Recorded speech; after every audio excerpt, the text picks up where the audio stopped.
At 2:47 a.m. on a Thursday in October, the carbon monoxide alarm in a house in Spokane was silent.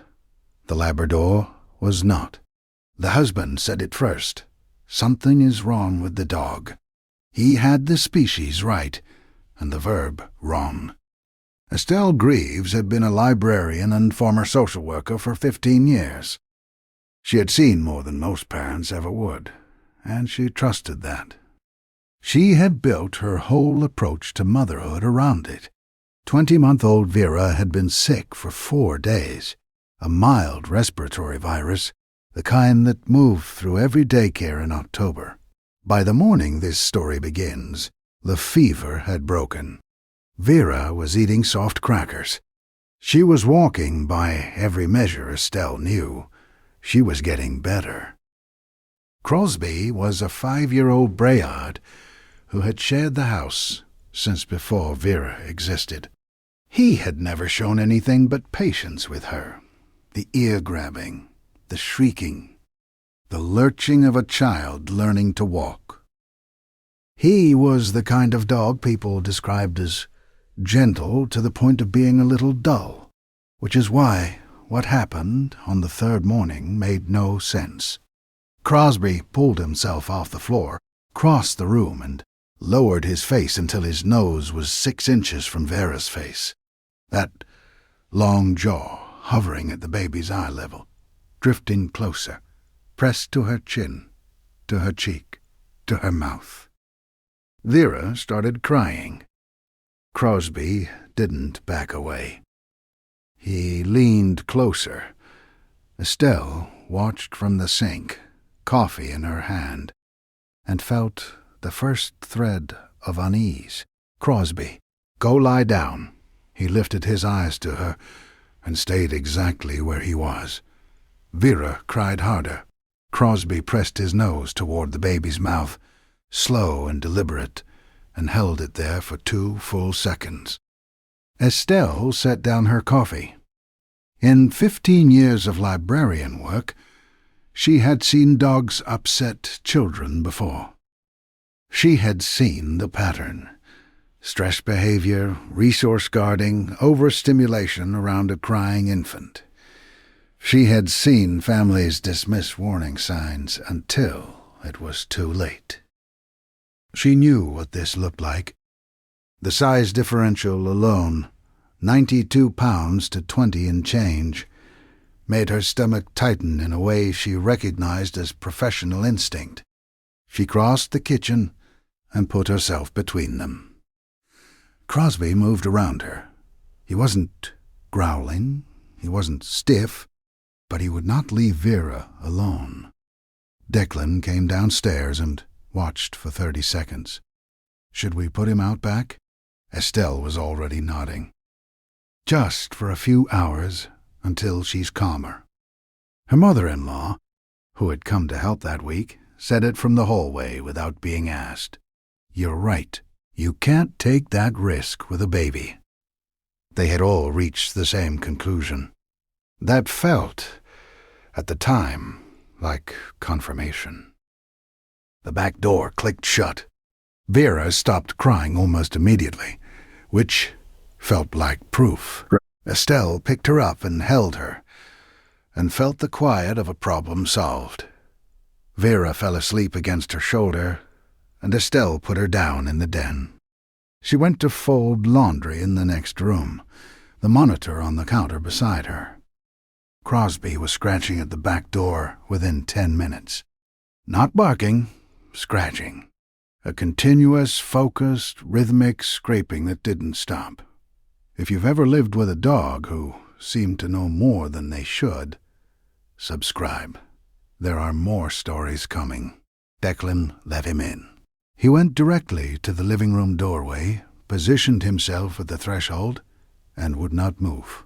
Estelle came to stand beside Declan. She looked at Crosby standing over the sleeping baby. She looked at how still he was, how focused. In 15 years, she had learned one thing above all else about children in trouble. The silence that follows distress is not always peace. She went to Vera. The color in her face was wrong. Not dramatically, not the gray she knew to fear, but off, a faint pallor around the lips, hands slightly cool, breathing even but shallow. Estelle picked her up, and the limpness was too much, just slightly too much, and she was already reaching for her phone before she finished forming the thought. The pediatric specialist, Dr. Phineas Ainsworth at Lurie Children's of Chicago, walked them through the test results in the same calm voice 11 years of this work had given her. The condition was treatable. It had been missed by every monitor in the house. It had not been missed by the animal sleeping on the rug. The chemistry of what happens in a child's body before a visible symptom emerges is the most sensitive signal we have. Dr. Ainsworth said, trained dogs detect it. Untrained ones sometimes do too. Usually the ones who live closely with a specific child. Yours did. Another 2 hours, and we would be having a very different conversation. If your dog has ever changed its behavior right before something happened, the comments are where these stories live. Share yours. The mother sat with that for a long time. The face pressed to Vera's mouth. Each morning, not aggression, breath detection. The refusal to leave after every correction, not defiance, an alarm that couldn't turn itself off. The scratch at the back door, not impatience, the sound of him trying to get back to his post. The vigil at the threshold, perfectly still over the sleeping child. Not dominance, medical surveillance. He had been reading what she couldn't see since the moment Vera woke up. He had been right for hours. He had been right for days. The only thing he had not been able to do was tell her in a language she would have understood the first time. If this story moved you, tell someone and subscribe so the next one finds you. They drove home in the dark. Vera was stable, drowsy, wrapped in a hospital blanket. Declan carried her inside. Estelle opened the back door. Crosby came in without drama. He walked to where Declan had set Vera down and lay close beside her, the full length of his body against her side. He did not perform relief. He did not announce his return. He went back to the post he had been pulled away from. He put his chin on his paws. He watched. There is one more story coming this week. It happened in a house with no monitors, no alarms, and only one animal paying attention. Estelle sat on the floor across from them. She didn't reach for her phone. She didn't move to the kitchen. She watched the slow rise and fall of her daughter's chest and the dog's chin resting level on the floorboards, his eyes still open, still watching the way they had been watching all day. She thought about that for a long time afterward. The dog had been doing the job the entire time. He had been doing it for hours before she was awake. He had been doing it for the 4 days the child had been sick. He had been doing it the way every animal in every house has been doing it, for as long as there have been animals in houses, which is to say, longer than the family had been alive, longer than the breed had been recognized, longer than the country the house stood in had been on a map. The dog did not know it was extraordinary. The dog knew it was Tuesday. The husband sat on the floor across from them. He did not speak for a long while. When he finally said something, it was not about the dog, and it was not about the doctor. It was about himself. He said he was sorry. He said it once. He did not explain. The dog watched him with the kind of attention that has no human equivalent, the attention of an animal who has finished his job and is waiting to see if the humans understand what the job was. They did not, fully. They never would. But they understood enough to keep him in the house. They understood enough to never raise the question again. Later, when the child was old enough to ask questions about the photo on the refrigerator, the one of the dog asleep at the foot of the crib, the mother would tell a version of the story. She would leave out the worst parts. She would leave in the part about the dog. The child would learn the dog's name before her own.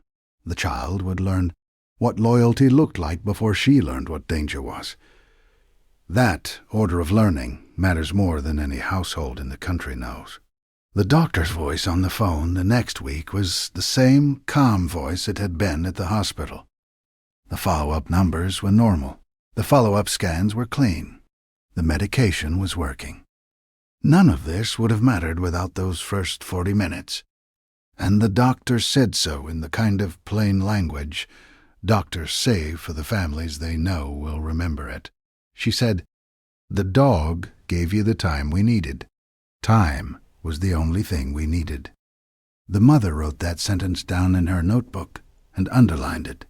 The dog did not change after that. That was the part nobody expected. The family braced for a different animal, a more anxious one, a more attentive one, a hero version of the dog who would carry the story in his body. He did not. He went back to lying in the spot by the door he had always lain in. He went back to barking at the mail carrier the way he always had. He went back to leaving wet nose prints on the inside of the back window. He did not perform what he had done. He just kept doing it, which was the whole point. The fire marshal called 2 weeks later with a final report. The carbon monoxide reading had been at the level that produces unconsciousness within 90 minutes of sustained exposure. The repair on the furnace had cost less than $400. The family had a new detector installed the same day, hardwired with a battery backup, with a smart home alert. They installed 3 of them. They did not feel safer. They felt, for the first time in their lives, that the only system in the house they fully trusted was the one with 4 legs and brown eyes, and a slight limp from an old injury. On a Saturday in November, the grandmother came to visit. She watched the dog and the child for a long time before she said anything. When she finally spoke, it was the kind of sentence old women say once when they are sure. She said, "He has the eyes of a dog who has done his work." She did not explain. She did not need to. The mother nodded, and the dog, who was lying on the rug between them, exhaled the slow exhale of an animal whose job is being witnessed by a human who finally understands what the job is. On a Saturday in November, the grandmother came to visit. She watched the dog and the child for a long time before she said anything. When she finally spoke, it was the kind of sentence old women say once when they are sure. She said, "He has the eyes of a dog who has done his work." She did not explain. She did not need to. The mother nodded, and the dog, who was lying on the rug between them, exhaled the slow exhale of an animal whose job is being witnessed by a human who finally understands what the job is. On a Saturday in November, the grandmother came to visit. She watched the dog and the child for a long time before she said anything. When she finally spoke, it was the kind of sentence old women say once when they are sure. She said, "He has the eyes of a dog who has done his work." She did not explain. She did not need to. The mother nodded, and the dog, who was lying on the rug between them, exhaled the slow exhale of an animal whose job is being witnessed by a human who finally understands what the job is.